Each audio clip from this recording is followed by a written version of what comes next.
영양실조래. 철분약 챙겨 먹고 하면 괜찮아질 거라고 하던데. 뭐, 그게 무슨 소리야? 아들은 집에 오면 늘 아무렇게나 쌓여있는 배달 음식을 치워야 했다고 합니다.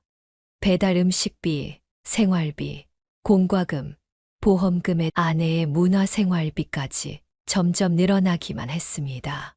아이가 태어나면서 들어가는 돈은 더 많아졌고 병원비까지 합쳐져 결국 소액 대출로 막아보려 했지만 그것도 모자라 카드로 현금 서비스를 받게 되었습니다.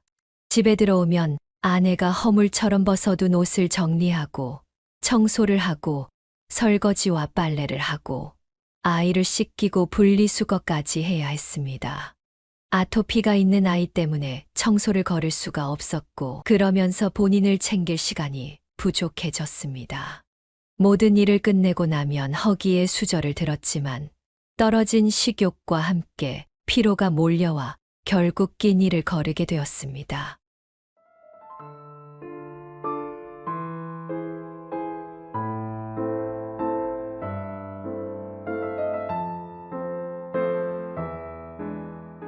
사연을 듣고 난 후 각자의 의견을 댓글로 남겨주시기 바랍니다. 사소한 댓글이라도 사연자분에게 큰 힘이 될 수 있습니다. 각색될 수 있고 사연자분의 입장에서 구성될 수 있습니다.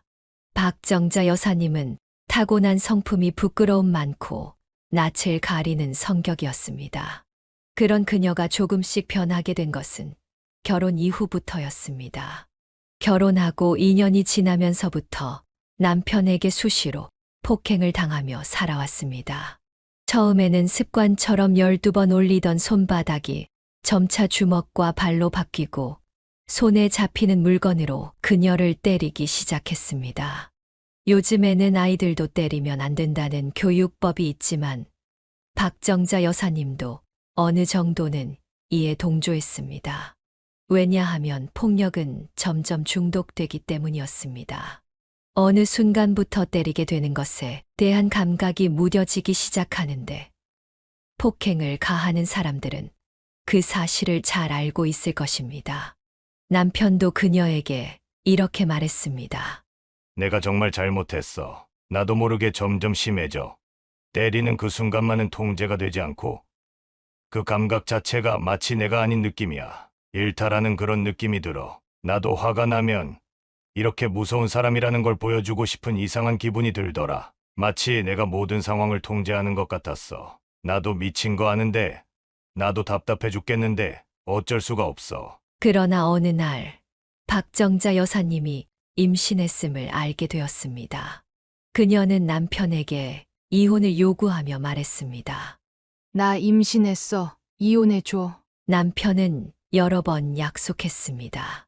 여보, 내가 정말 앞으로는 안 그럴 거야. 진짜 약속해. 하지만 그 약속은 이미 수십 번도 넘게 걸었던 약속이었습니다.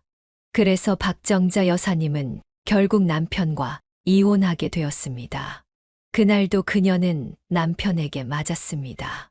겨우 20대 후반이었던 그녀는 그 고통 속에서 오랫동안 서 있었고 결국 머리가 하얗게 셀 정도였습니다.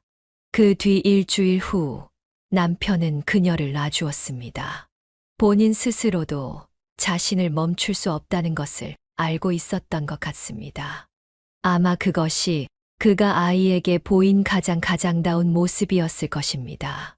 처음이자 마지막으로 아빠의 역할을 했던 순간이었죠. 그렇게 박정자 여사님은 홀로 아이를 키워야 했습니다. 당시에는 양육비며 각종 의무가 있어도 지키는 사람이 없는 시대였기 때문에 남편의 폭행에서는 벗어났지만 지독한 가난과 고된 삶은 크게 변하지 않았습니다. 늦은 밤이면 전기 대신 초를 켜고 살아야 할 정도로 구질구질한 삶이었지만 그녀는 아이를 위해 모든 손에 잡히는 일을 했습니다. 하루에 4시간 이상 자본 적이 없었고 남의 집 일부터 공사판에서 쓰레기 치우는 일까지 마다하지 않았습니다. 여자의 몸으로 공사장에서 일을 하는 것은 어려웠습니다. 박정자 여사님 외에도 몇 분이 계시긴 했지만 그들은 남자보다 더 걸걸한 성격을 가지고 있었습니다.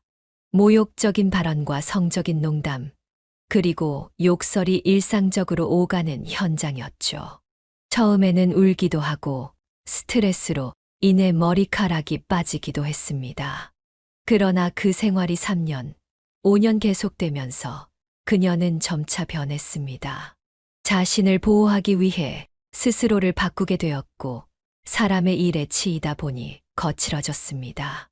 아이가 학교에 입학할 무렵 박정자 여사님은 욕을 들어도 웃을 줄 아는 사람이 되었습니다. 야한 농담을 하며 비죽거리며 웃는 사람에게 침을 뱉으며 욕도 2배로 갚아줄 수 있게 되었죠. 물론 욕을 잘하고 싸움을 한다는 것은 자랑스럽지는 않았습니다. 스스로 자괴감을 느낀 적도 많았으니까요. 더구나 나이가 들면서 그런 욕을 달고 산다는 게 얼마나 무식해 보이고 없어 보이는지도 잘 알고 있었습니다. 하지만 그렇게 살 수밖에 없었습니다. 온전히 아이를 위해 자신을 바꿔야 했고 그 선택에 대해서는 조금의 후회도 없었습니다. 사람들이 그녀를 거칠고 모질고 독하다고 손가락질해도 박정자 여사님은 당당하게 말할 수 있었습니다. 봐라, 그래도 난 남한테 빌어먹지도 않았고 남이 입던 거 주워 입히지도 않았고 먹고 싶은 거 다 먹이면서 아쉬운 소리 한 번 안 하고 내 아들 잘 키웠다. 아이가 중학교에 올라갈 무렵 박정자 여사님은 아는 사람을 통해 도배 기술을 배웠고 3년 동안 현장을 따라다니며 기술을 익혔습니다. 아들이 고등학생이 되었을 때는 뭐든 해줄 수 있는 능력이 생겼습니다. 더 이상 떨어진 철근이나 시멘트 조각을 치우던 그녀가 아니었고 제 밑에서 일을 배우겠다는 젊은 사람도 생길 정도였습니다. 그렇게 이혼 후 17년 만에 그녀는 드디어 자신의 집을 마련했습니다. 그날 그녀와 아들은 함께 엉엉 울었습니다. 공부도 원하는 거 하고 너 하고 싶은 거 엄마가 다 하게 해줄게. 고생 많았어. 우리 아들. 엄마가 고생했지. 난 공부도 잘 못하고 엄마 미안해. 아니야. 너는 건강하게 자란 것만으로 됐어. 우리 아들. 원하는 거 엄마가 다 이뤄줄게. 알았지? 우리 앞으로는 더 행복하게 살자. 솔직히 박정자 여사님의 아들은 공부도 그저 보통 수준이었고 얼굴도 잘생기진 않았습니다. 그래도 더없이 착하고 심성이 바른 아이였습니다. 그녀가 메이커 짝퉁인지도 모르고 사준 시장 옷을 입다가 놀림을 당해도 괜찮다고 해주는 그런 아이였죠. 따돌림 당하는 친구를 도울 줄 알고 대신 마음 아파해 줄 정도로 감성이 풍부한 아이였습니다. 그래서 박정자 여사님은 아들이 원하는 거라면 군말하지 않고 들어줬습니다. 아픈 친구를 위해 자신의 적금을 깨겠다는 것도, 교통사고로 입원한 친구의 병간호를 하겠다고 했을 때도 박정자 여사님은 팔을 걷고 도왔습니다. 그러나 그녀가 딱 한 번 아들의 부탁을 거절하는 날이 찾아왔습니다. 그것은 결혼에 관한 일이었습니다. 엄마, 그 사람이랑 이야기를 조금만 해보면 엄마 생각도 달라질 거야. 엄마는 아들 못 믿어? 진짜 좋은 사람이야. 착하고 상처가 좀 있을 뿐이야. 너 이제 한창일 나이야. 이제부터 내 진짜 인생이 시작되는 거라고. 그런데 그것도 한번 다녀온 사람과 하겠다는 거야? 그게 뭐 어때서? 연애하다가 깨지는 사람도 있는데. 아, 그리고 결혼 생활 고작 2년 했어. 그 정도면 그냥 헤어질 수준이지. 요즘 시대에 그런 거 흠도 아니야. 박정자 여사님은 아들의 결혼에 대해 강한 반대 의사를 표명했습니다. 그래도 너랑 만난 지 얼마 되지 않았다며. 애초에 너무 성급해. 이건 아니야. 반년이나 된 거지. 날짜가 그렇게 중요해? 그리고 무엇보다 아이가 생겼다니까. 난 내 아이 책임질 거야. 이러면 우리 아빠 같은 사람으로 만드는 거라고. 거기서 아빠 이야기가 왜 나와? 설령 책임을 안 지더라도 너랑 닮은 곳 하나도 없잖아. 아유, 엄마. 그럼 일단 만나만 봐. 만나만 보면 내가 왜 그러는지 알 거야. 안 된다고 했잖아. 그냥 아이는 지워. 준비도 안 된 상태로 결혼하는 거 아니야. 충분히 서로를 알아볼 시간이 필요해. 내가 만나서 사정이라도 해볼게. 박정자 여사님이 아들의 결혼을 반대한 이유는 단순히 재혼이라는 것 때문만은 아니었습니다. 그보다 더 중요한 이유가 있었죠. 아들은 그 여자의 딱한 사정과 착한 마음을 강조하며 그녀를 설득하려 했습니다. 하지만 박정자 여사님은 결혼이 그보다 더 많은 것을 봐야 한다는 것을 잘 알고 있었습니다. 누군가를 지켜주고 싶다는 동정심으로 시작된 결혼이 파국으로 치닫는 경우를 누구보다도 잘 알고 있었습니다. 왜냐하면 바로 그녀가 남편에게 느꼈던 감정이 그와 같았기 때문입니다. 그래서 그녀는 더 이를 악물고 나쁜 엄마가 되기로 결심했습니다. 물론 임신한 그 아이를 만났을 때 박정자 여사님은 사정하고 빌었습니다. 그런데 그 앞에서 아이는 눈물을 뚝뚝 흘리며 말했습니다. 저 좀 예쁘게 봐주시면 안 될까요? 아직 어린 아가씨잖아요. 우리 아들이 잘못한 건 100번이면 100번 사과할게요. 하지만 결혼은 신중해야 한다는 거예요. 겨우 6개월 만에 사귄 건데 덜컥 아이를 낳고 책임감도 없이 부모가 되는 건 반대예요. 저 마음에 안 드시는 거 알아요. 저라도 그럴 거예요. 하지만 이 아이 꼭 낳고 싶어요. 아이를 낳고 키우는 일이 결코 쉬운 일이 아니라는 걸 제가 누구보다 잘 알아요.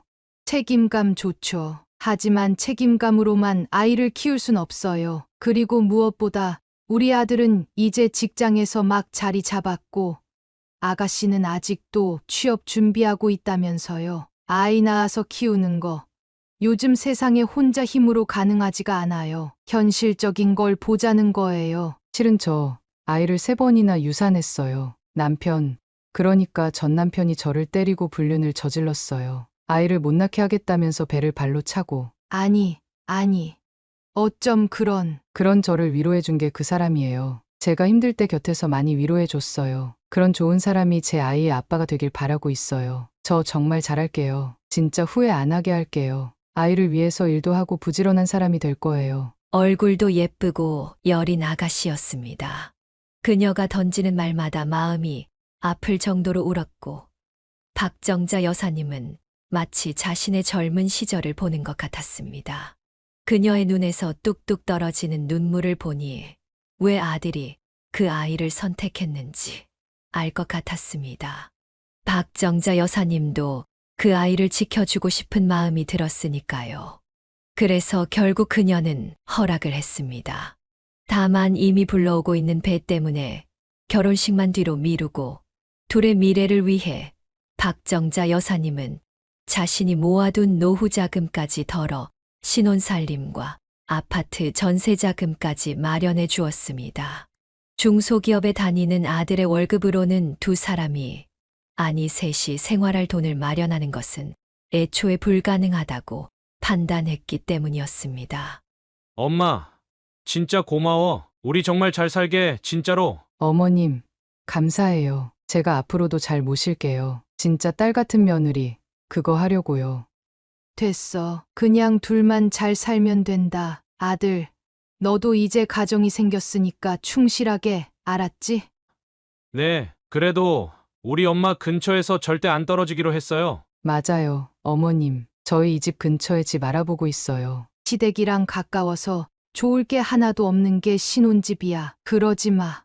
실제로 아들 내외는 박정자 여사님 집 근처에서 신혼을 준비했습니다. 좀 더 먼 곳으로 가도 상관없다고 했지만 굳이 고집을 부려 그렇게 됐죠. 그 뒤 시간이 흘러 예쁜 손녀가 태어났고 박정자 여사님은 산후조리원 빚까지 대신 내주었습니다. 수백만 원이나 하는 큰돈이었지만 하나도 아깝지가 않았습니다. 아들도 아이가 태어난 후 더욱 열심히 일하기 시작했습니다. 얼굴 보기가 힘들 정도로 회사 일에 몰두했습니다.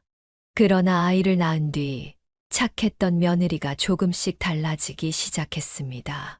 산후 우울증이라고 했습니다. 오늘은 일을 가야 하는데 이미 약속이 된 거라서 작업자들이랑 그럼 엄마가 데리고 가면 안 될까? 그 사람 병원 가야 한다고. 오늘은 아이랑 있지 않고 싶다고 하잖아. 어딜 데려가? 네가 엄마가 도배하는 곳이 어떤 줄 몰라서 하는 말이지. 거기 공사판보다 먼지가 많아. 나도 한번 다녀오면 코 속에 까만 먼지가 들어있을 정도야. 곰팡이도 있고 아기를 데려갈 수 있는 환경이 아니야. 그럼 어떡해? 난 회사 가야 하는데. 일단 엄마 아는 친구 집에 맡겨보자. 근데 자꾸 이런 식이면 안 돼. 어차피 걔는 일을 하는 것도 아니고 집에서 쉬는데. 아픈 사람이잖아. 우리가 조금만 더 배려를 해주자. 박정자 여사님은 며느리의 입장을 최대한 배려하려고 했습니다. 난 정말 좋은 시어머니라고 어디서 당당하게 외칠 정도는 아니었지만 적어도 시어머니로서 할 수 있는 일들은 다 했습니다. 그 흔한 전화 한 통도, 약속 없이 찾아가는 것도, 명절이라고 부르는 것도 하지 않았습니다. 그저 며느리가 원하는 것을 최대한 맞춰 주었고, 가지고 싶은 것이 있을 때 사주었습니다. 부모님이 일찍 돌아가신 며느리를 자신의 딸이라고 생각하고 품으려고 노력했습니다. 하지만 아이를 낳은 이후부터 손주를 돌보는 일은 대부분 박정자 여사님의 몫이 되고 말았습니다. 한 달로 치면 그녀가 25일은 아이를 데리고 있었을 겁니다. 일이 있는 날에는 친구에게 돈까지 쥐어주며 아이를 맡겼습니다. 그런데 문제는 그것만이 아니었습니다. 아, 짜증나. 쟤 왜 계속 울어? 진짜 하루 종일 시끄러워서 참을 수가 없어. 여보, 애가 가려워서 그러잖아. 아토피 때문에 그런 거야. 그러니까 먹은 건 제때 치우고 방도 청결하게 하고 환기도 자주 시켜야지. 너무 뜨거운 물로 목욕시키지 말고. 몰라. 우울증이 더 심해지는데 어쩌라고. 귀가 울리는 것 같단 말이야. 얼른 어머니 집에 맡겨. 내가 집에서 쉴 수가 없잖아. 야, 조용히 하라고 제발. 그 뒤에는 날카롭지만 웅얼거리는 소리였고, 아기 우는 소리와 섞여 제대로 듣지 못한 부분도 적지 않았습니다. 정말로 우연히 박정자 여사님은 아들과 며느리가 싸우는 것을 듣게 됐습니다. 아마도 아들이 바지 주머니에 쑤셔 넣은 휴대폰 때문에 실수로 그녀에게 전화가 온 것이었을 겁니다. 그 일로 인해 박정자 여사님은 아들이 아이를 맡기는 이유가 단순한 우울증 때문만은 아니라는 것을 알게 되었습니다. 아이에게 아토피가 있다는 것은 진즉에 알았지만 집이 더럽다는 것은 전혀 알지 못했습니다. 그래서 일부러라도 그녀는 더 자주 아이를 맡아주겠다고 하고 돌봤습니다. 엄마, 너무 고마워. 덕분에 내가 좀 살겠어. 그래, 애미는 괜찮고 정신과인가 하는 병원은 꾸준히 다니는 거지? 정신건강의학과 잘 다니고 있어. 그러니까 금방 괜찮아질 거야. 그럼 엄마한테도 애도 안 맡길 거고 금방 이전처럼 돌아올 거야. 초반에 나나 엄마한테 잘했잖아. 조금만 참고 기다려봐요. 박정자 여사님은 아들에게 다정하게 말했습니다. 응. 너도 많이 힘들 텐데 내가 괜한 소리 했구나. 아니야. 뭐 그 정도는 물어볼 수 있지, 엄마. 아니었으면 이렇게도 못 살지. 내가 더 잘해서 조만간 진짜 행복하게 사는 모습 보여줄게. 하지만 그놈의 산후 우울증은 아이가 태어나고 3년이 다 돼 가도록 나아지질 않았습니다. 박정자 여사님과 아들이 뭔가를 말하려고만 하면 며느리는 공황장애가 오는 것 같다고 하거나 갑자기 죽고 싶다는 협박을 했습니다. 정신질환도 여러 가지로 진단받았는데 세상에 그렇게 많은 정신병이 있는지도 처음 알았습니다. 정확히 기억나지는 않지만 한 5개 정도의 병명을 들었습니다. 병원에도 꾸준히 보내고 해달라는 건 다 해줬는데도 며느리의 상태는 좋아지지 않았고 오히려 시간이 갈수록 질환이 늘어나는 것처럼 보였습니다. 일이 그렇게 되자 속내를 잘 드러내지 않던 아들도 힘들어하며 한마디씩 하곤 했습니다. 원래 결혼이라는 게 이렇게 힘든 건가? 요즘 자꾸 속이 답답하네. 왜? 무슨 일 있어? 아니, 그냥 얼른 그 사람이 좋아졌으면 좋겠다는 말이지. 정신적인 문제라는 게 생각보다 힘들잖아. 그래도 이전보다는 좀 좋아진 것 같긴 해. 뭐 친구들도 만나러 나가고 가끔 술도 한잔 하는 것 같고 물론 대부분은 안 나가지만 운동을 좀 다녀보라고 할까 싶기도 하고. 힘들면 엄마한테 언제든지 말해. 내가 도울 테니까. 알았지? 알지? 고마워, 엄마. 혹시 말이다. 둘 사이에 무슨 문제가 있는 건 아니니? 요즘 얼굴도 그렇고. 아니야, 진짜로. 아픈 거 빼면 정말 나한테 잘해. 그래. 그런데 너 살이 너무 빠진 거 아니야?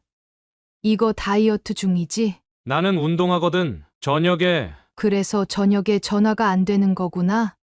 그렇지. 바빠서 그래. 집에 들어오면 씻고 애도 좀 보고 하니까. 알았어. 엄마 걱정 안 할게. 가끔 네 시간 날 때 전화해주고. 응, 엄마, 고마워. 그 일이 있고 몇 달이 지난 후, 그날도 여느 때와 크게 다르지 않았습니다. 아들이 며느리의 병원과 지방 출장 때문에 갑자기 아이를 맡겼고, 박정자 여사님은 아이를 데리고 병원에 갔다가 날씨가 좋아서 공원을 한 바퀴 돌았습니다.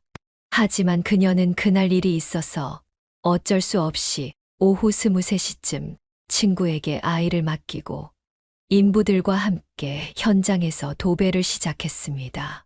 꽤 넓은 평수기도 했고 가게의 천장이 아치형이었기에 시간이 더 많이 걸렸습니다. 단련된 인부 2명이 함께 했는데도 식사도 못한 채 자정이 가까워져서야 겨우 마무리했습니다. 제 밑에서 일을 하는 직원들을 챙겨야 했기에 일단 목욕탕에 들렀다가 바로 식사를 하러 갔습니다. 그 늦은 시간에 문을 여는 곳은 대부분 밥집 겸 술집이었습니다. 자리에 앉아 줄인 배를 채우고 있을 때 뒤에서 시끄럽게 떠들던 여자들의 목소리가 들렸습니다. 넌 진짜 결혼 잘했어. 전 남편은 아직도 너 찾아와? 또 괴롭히진 않고 거의 주기적으로 찾아오지. 주말에. 근데 난 거의 그 시간엔 안 나가잖아. 절대로 마주칠 수가 없지. 차라리 이사를 갈까? 이사. 그럼 애를 누가 봐줘? 너희 시어머니가 봐준다고 했잖아. 그래서 가까운 곳에 산다고 전화로도 자랑하더니 야 부럽다. 난 돈까지 달라고 하더라니까. 절대로 손주 안 보신다고 하셔. 그러면서 매번 저출산이니 뭐니 그런 말 꼭 하셔. 하나 더 나으라나?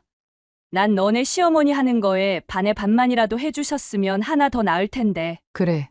그것 때문에 이사를 못 가. 반찬도 만들어 달라고 해도 만들어주고. 진짜 너 대단하다. 어렵진 않아. 그래도 명색이 시어머니인데 뭐. 정말 딸 같은. 뭐 그런 거 비슷해. 이제 슬슬 움직이기도 힘든데 이번에 차 한 대만 뽑아달라고 할까? 그게 가능해. 돈 잘 버신다고 듣긴 들었는데 진짜 대박이네. 야, 우리 시어머닌 내가 조금만 머리 아프다 힘들다 하면 다 들어줘. 공황장애랑 우울증, 무기력증 이런 걸로 대충 힘든 티만 내면 된다니까. 그 집 식구들 자체가 진짜 호구야. 호구. 그러니까 애 유치원 보낼 때까지는 계속 그렇게 살아야지. 미쳤네. 너 진짜 대단하다. 대단해. 남자복은 둘째치고 시댁복까지. 그러게. 너도 얼굴만 보고 만나지 마. 남자는 성격이야. 성격. 어차피 늙으면 주름지고 배 나오는 거 똑같은데. 넌 꼭 그렇게 남자 얼굴만 따지더라. 그러는 너는 얼굴만 빼고 다 보잖아. 웃겨. 뭐 저런 여자들이 다 있나 하고 생각했지만 계산하려고 나갔을 때 그 얼굴을 보고 박정자 여사님은 황급히 몸을 돌렸습니다. 옷을 입은 것보다 벗고 있는 게 더 많은 너덜너덜한 차림을 한 여자는 다름 아닌 그녀의 며느리였기 때문입니다. 짙은 화장에 앞머리가 있는 가발까지 뒤집어 쓴 상태였고 목소리조차 평소와 달랐습니다. 평소에 박정자 여사님과 이야기할 때는 늘 바람 빠진 풍선처럼 늘어진 목소리였기에 똑같은 사람이라고 상상할 수가 없었습니다. 친구를 만나 술이 몇 잔 들어가서 나온 허세일까 생각도 했지만 그 목소리와 그 옷차림까지 자꾸만 이상한 기분이 들었습니다. 그 뒤로부터 박정자 여사님은 며느리에 대한 불신이 생겼습니다. 그리고 자꾸만 고개를 드는 의심을 잠재우려고 며느리가 일주일에 한 번씩 가는 병원까지 쫓아갔습니다. 그런데 그 병원으로 들어가는 게 아니라 백화점으로 가는 며느리를 본 것입니다. 박정자 여사님은 곧바로 전화를 걸었고 며느리는 병원에 있다며 전화를 끊어버렸습니다. 그렇게 그녀는 며느리가 거짓말을 잘하는 사람이라는 것을 알게 되었습니다. 그래도 처음에는 오해일 수도 있다고 생각했습니다. 그래서 병원 가는 날마다 뒤를 밟았고 며느리 주변을 돌다가 우연히 마주친 게 그녀의 전 남편이었습니다. 딱 7째 되는 날 동안 며느리는 한 번도 병원에 가지 않았습니다. 저 기억하시죠? 2년 전에 아드님 신혼집이요. 제가 찾아가서 막 소리 지르고 경찰서에 끌려갔던 거 보셨잖아요? 직접 신고도 하신 적 있고요. 그때가 또 어디였지? 가전제품 매장요. 네, 기억하시죠? 저 몇 살까지 잡고 저한테 욕도 하고 그때 제가 좀 무례하게 굴었죠. 혹시 이야기할 시간 좀 될까요? 사실 그 사람은 신혼집을 구하고 가전제품을 사러 다닐 때 우연히 마주쳤던 사람이었습니다. 며느리가 처음 결혼했을 때 폭행을 가해 유산시킨 장본인이기도 했습니다. 그러니 그런 놈을 마주쳤을 때 박정자 여사님은 필사적으로 며느리를 보호했습니다. 울면서 소리를 꽤 지르곤 주저앉는 며느리 대신 그 남자를 잡고 쫓아냈습니다. 그 뒤로는 한 번도 마주친 적이 없었는데 그날 딱 마주친 것이었습니다. 하지만 남자는 일단 일 때문에 바쁘다며 전화번호만 남기고 사라졌습니다. 그리고 허무하게 돌아온 날 박정자 여사님은 아들에게서 전화를 받았습니다. 엄마, 병원인데 지금 좀 와주실 수 있어요? 병원. 아니, 왜 갑자기? 무슨 병원이야? 내가 쓰러졌다고 하더라고. 기억은 없는데 일단 좀 와. 다른 사람도 아닌 아들이 의식을 잃고 병원에 실려왔다는 소식이었습니다. 다행히 병원에 도착했을 때 아들은 큰 이상은 없어 보였고 수척해진 얼굴로 박정자 여사님을 가만히 바라보았습니다. 의사 선생님 만나고 올 테니까 넌 여기서 조금만 기다려. 영양실조래. 철분약 챙겨 먹고 하면 괜찮아질 거라고 하던데. 뭐 영양실조? 지금 시대가 어느 시대인데 영양실조라니. 너 몸 망치려고 밥도 안 먹고 다닌 거야? 내가 준 반찬이며 뭐며 다 어쩌고 밥을 안 챙겼어? 엄마, 미안해요. 그런데 아들이 갑자기 눈물을 흘리기 시작했습니다. 박정자 여사님도 놀라서 그런 아들의 어깨를 쓰다듬어 주었습니다. 그러자 아들의 입에서 충격적인 말들이 흘러나왔습니다. 사실 나 이혼하고 싶어, 엄마. 뭐? 그게 무슨 소리야? 알아. 내가 고집 부려서 한 결혼이라는 것도 엄마가 하지 말라고 했던 일도 다. 그래서 더 버텼어. 이 악물고 참고 계속 버텼어. 근데 이건 아닌 것 같아. 아무리 생각해도 이게 결혼이 아닌 것 같아. 아들은 한참을 울면서 박정자 여사님에게 사과를 하고는 덤덤하게 있었던 일을 말하기 시작했습니다. 시작은 배달 음식이었다고 합니다. 아이를 낳기 전부터 전조가 있었다고 했습니다. 집에 오면 늘 아무렇게나 쌓여있는 배달 음식을 치워야 했다고 합니다. 박정자 여사님의 아들은 처음에는 아내가 임신하고 먹고 싶은 것이 많아졌기 때문에 배달 음식을 자주 시켜 먹는 것이 당연하다고 생각했습니다.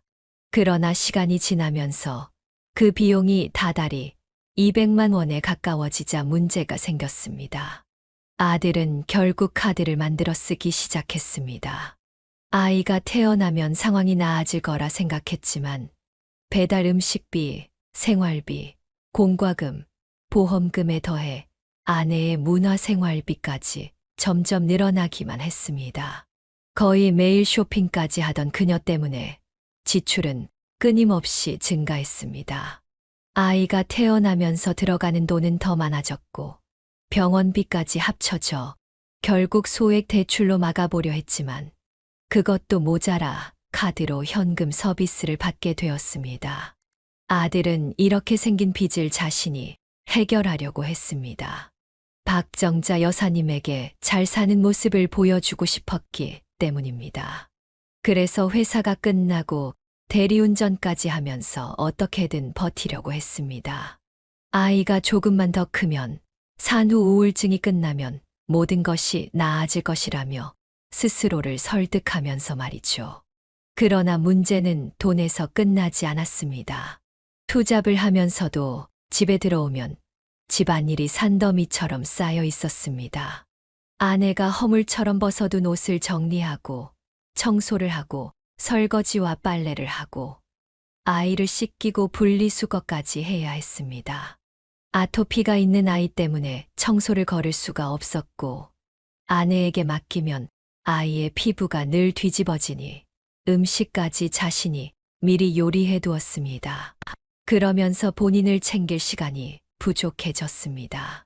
모든 일을 끝내고 나면 허기에 수저를 들었지만 떨어진 식욕과 함께 피로가 몰려와 결국 낀 일을 거르게 되었습니다. 그러다 보니 어느새 배고픔조차 느끼지 못하게 되었습니다. 아들은 몸이 괜찮은 줄 알았는데 어느 날부터 손톱이 종이처럼 찢어지고 머리카락도 자꾸 빠졌습니다. 병원에서는 이것이 영양결핍의 증거라고 진단했습니다. 아이, 그렇게 힘들면 말을 했어야지. 말을. 너 바보야. 왜 그랬어? 왜? 엄마한테 면목이 없어서 그렇게 말렸던 결혼을 하고 떵떵거리면서 행복하게 살 줄 알았어. 내가 그 사람을 구제했다고 생각했는데 아니었어. 근데 이런 생각을 하면 내가 너무 소름 끼치고 싫어, 엄마. 그 사람은 그냥 마음이 아픈 건데 내가 너무 이기적이고 못된 인간인 것 같아. 딸한테도 너무 미안하고 내가 진짜 이상한 것 같아. 박정자 여사님은 이혼을 원하면서도 큰 죄책감을 느끼는 아들을 보고 마음이 아팠습니다. 그녀는 아들이 정말로 헤어지더라도 평생 자신의 잘못으로 돌릴 여린 아이라는 것을 알았습니다. 그래서 박정자 여사님은 며느리의 전 남편에게 연락을 취했습니다. 늘 바쁜 모양인지 한참의 시간 조정 끝에 드디어 그와 마주하게 되었습니다.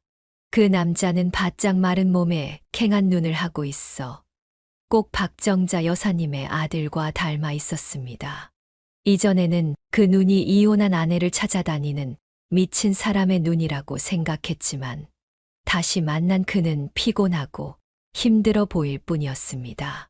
바쁘신데 시간 내주셔서 감사합니다. 그게 다른 건 아니고, 그 여자 본색을 아신 거죠? 네. 그쪽 분, 며느리이자 제 전 와이프요. 그 여자가 저를 어떻게 말했는지 말 안 해도 알아요. 도박에 미쳐서 자기 재산을 빼앗았다고 했죠? 아니요.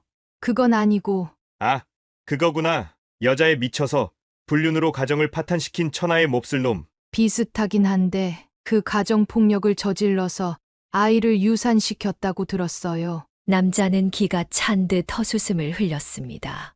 거짓말이 나날이 발전하네요. 그 거짓말은 진짜 그 여자 미친 사람입니다. 하긴 자기가 낳은 애까지 버린 여자가 무슨 짓을 못하겠어요? 유산. 우리 둘 사이에 애가 둘이나 있어요. 그리고 제가 지금 혼자 돌보고 있고요. 그래서 제가 계속 시간이 없었던 겁니다. 제가 그쪽 아드님 바로 직전에 결혼하려고 했던 남자는 막았어요. 다행히 절 믿어줬으니까요. 박정자 여사님은 충격을 받았습니다. 이혼 후 바로 다른 남자를 찾아 결혼을 시도했다가 실패했고 곧이어 만난 사람이 아들이었다는 사실을 알게 된 것입니다. 전 남편은 그 여자가 너무 빨리 결혼해서 어쩔 도리가 없었다며 자신이 계속 쫓아다닌 이유는 둘째 아이가 친자가 아니었기 때문이라고 했습니다. 그리고 양육비도 계속 미루고 있는 상태였습니다. 무조건 도망치세요. 그 여자 사람 잡습니다. 저도 원래 이렇게 안 살았어요. 괜찮은 직장 다니고 연봉도 좋았습니다. 그때 아내도 일을 다니고 있었고요. 부지런하게 둘이서 살면 괜찮을 것 같아서 결혼했죠. 그런데 결혼하고 갑자기 일을 그만두더니 본색을 드러냈습니다. 천성이 게으른 인간이에요. 먹고 자고 사는 게 전부입니다. 손 하나 까딱하지 않고 아이 똥기저귀도 제가 퇴근할 때까지 갈아주지 않고 방치하는 그런 여자라고요. 남자는 거의 호소하듯 말했습니다.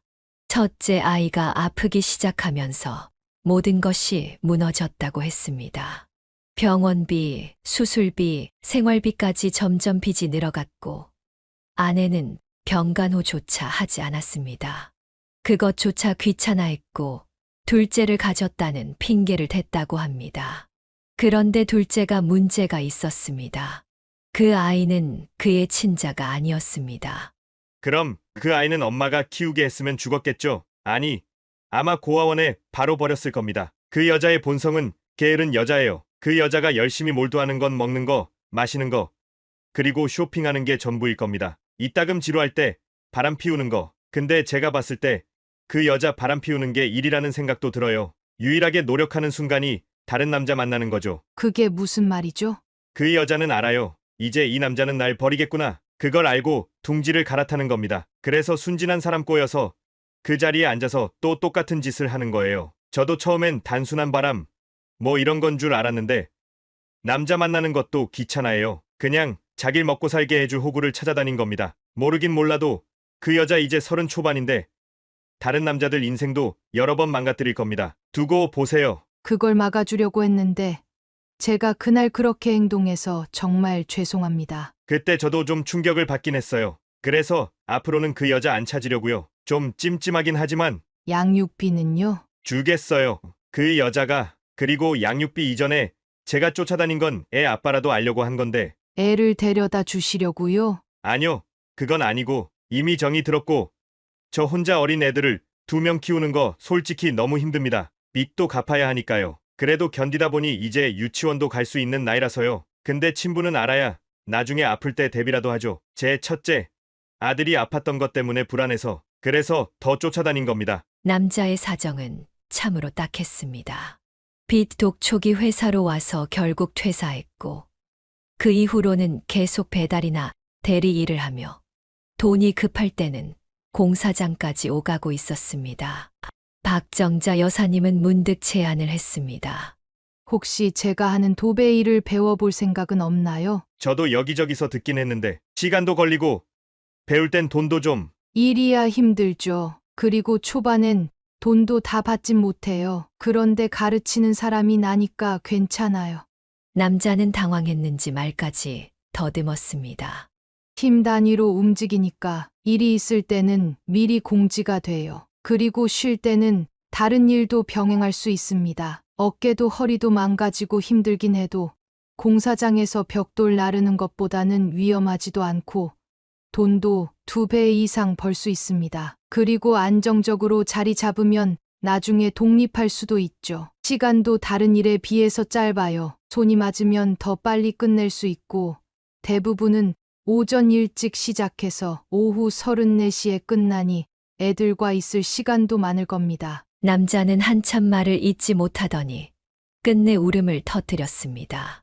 그리고는 연거푸 감사하다며 고맙다는 말을 했습니다.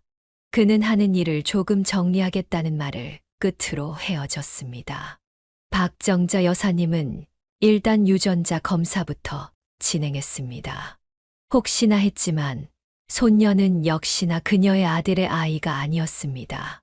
아마도 전에 만났던 남자의 아이 같았습니다.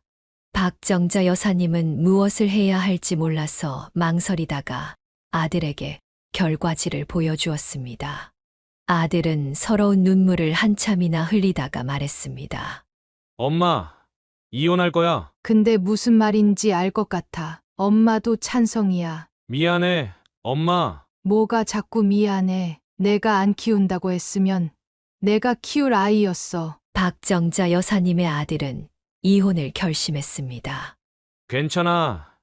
애가 무슨 잘못이 있어서 그런 애한테 보낼 수가 있겠어. 난 그렇게는 못해. 혼인무효 소송까지도 할 수 있어. 근데 그렇게 되면 괜찮아. 이혼을 해도 내 아들이 뭐가 달라지는 것도 아니고 엄만 다 괜찮아. 결국 아들은 며느리와 이혼했습니다. 며느리는 거의 맨몸으로 쫓겨나다시피 했습니다.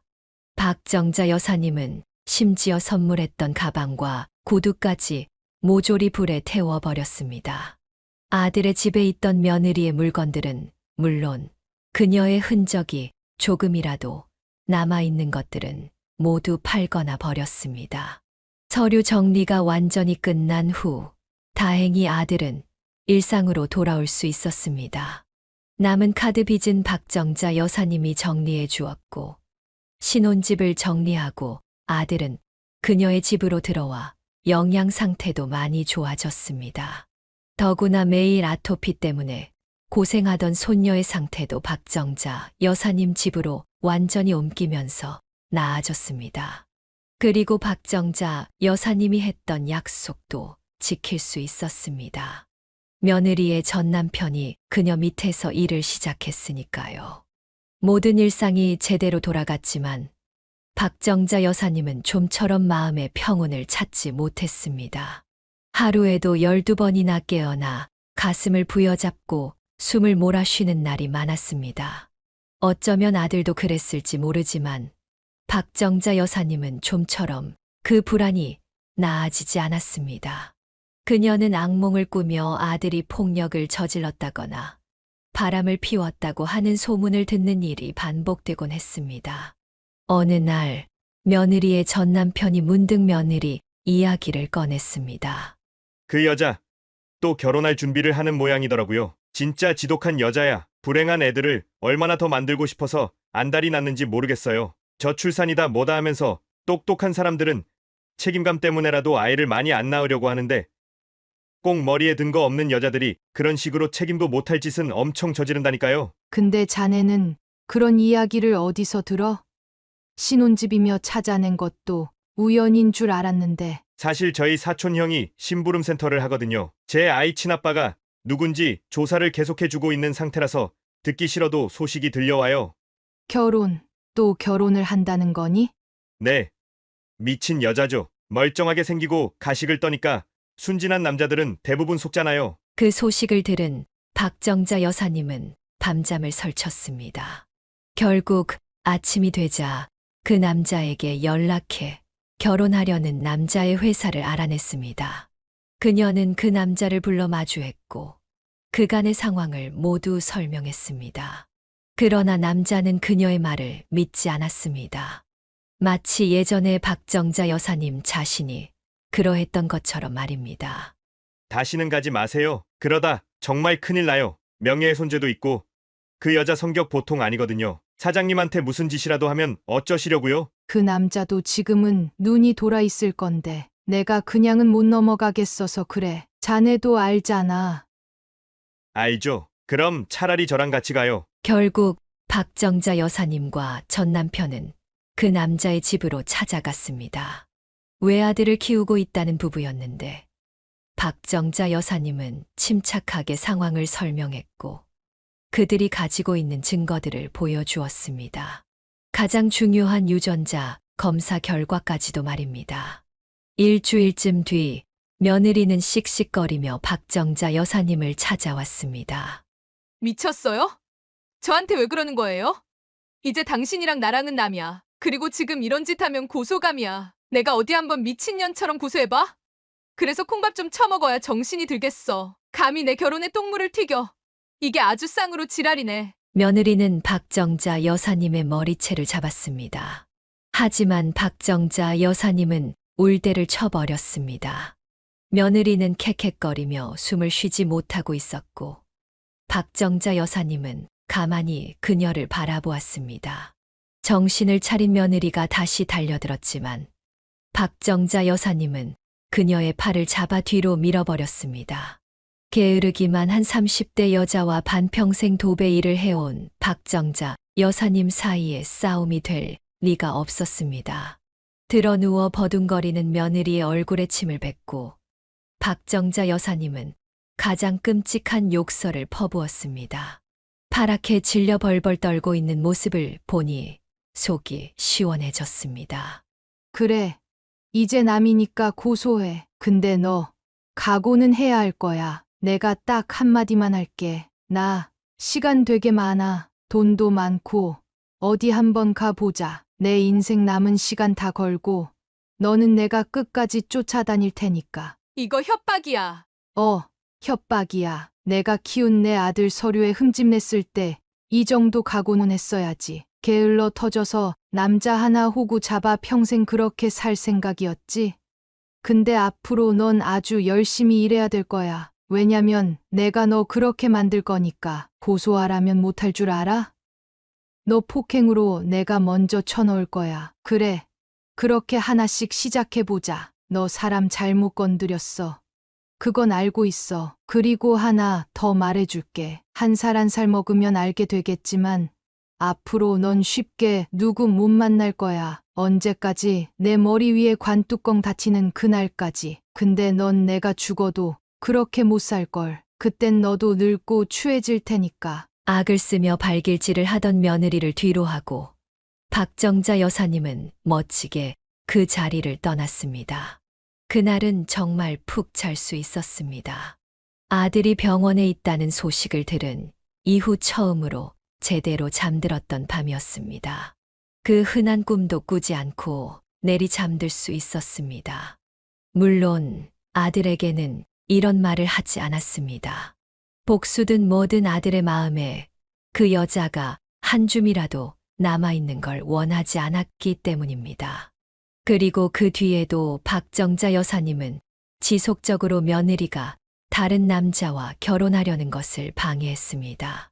아무것도 이루지 못한 채 남자를 잘 만나 결혼하는 것을 요즘 말로는 취집이라고 부르더군요.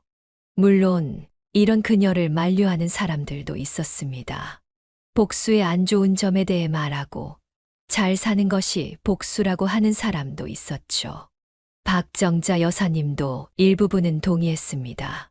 하지만 그녀는 사람마다 성격이 다르듯 복수의 방식도 달라야 한다고 생각했습니다. 그녀는 단순히 용서하고 잘 사는 것보다는 오랜 시간을 들여 하나씩 잃어가는 것을 좋아하는 사람이었습니다.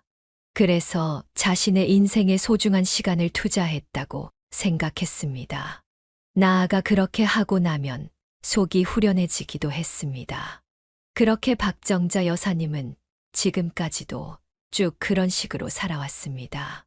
아들이 이혼한 지는 벌써 6년이 넘었고 그녀가 취집을 막은 것은 3번이나 됩니다. 그리고 한동안 뜸했습니다. 순진한 남자를 만나지 못했는지 아니면 취직하고 조용히 살고 있는지 알 수 없었지만 그녀는 계속 그 여자의 행방을 주시했습니다. 그러다 마침내 어제 새로운 소식을 들었습니다. 그 여자가 몰래 결혼식을 준비하고 있다는 사실이었습니다. 그 소식을 전해준 것은 이젠 어엿한 관리자가 된 며느리의 전 남편이었습니다. 이미 늦었어요. 당장 결혼식이 내일인데 사장님 이번엔 그냥 포기하세요. 이미 물밑 작업 다 했을 거고 정신병자 취급하면서 몰아낼 겁니다. 그 여자 하는 짓 알잖아요. 저번엔 스토킹으로 신고까지 당하셨고. 그게 왜? 당당하게 벌금도 냈어. 그러려고 나 돈 벌었고, 그리고 이건 단순한 복수가 아니야. 그들이 다 내 아들이라고 생각하고 하는 거니까 명백히 보호에 가깝지. 설령 나를 미친 사람 취급하고 쫓아내더라도 상관없어. 진심은 통해. 반드시. 그래도 정말 큰일 나요. 제가 걱정돼서 그래요. 아니면 제가 같이 갈까요? 괜찮아. 자네는 나 대신 새로 들어온 직원들 일이나 가르치고 있어. 난 오랜만에 뷔페 먹으러 다녀올 테니까. 축의금도 내야겠지. 돈 내시게요? 아이, 그럼 당연하지. 1,000원도 아깝지만 동전은 티가 나니까. 박정자 여사님은 찾아가서 혼인신고를 나중에 하도록 설득할 생각이었습니다.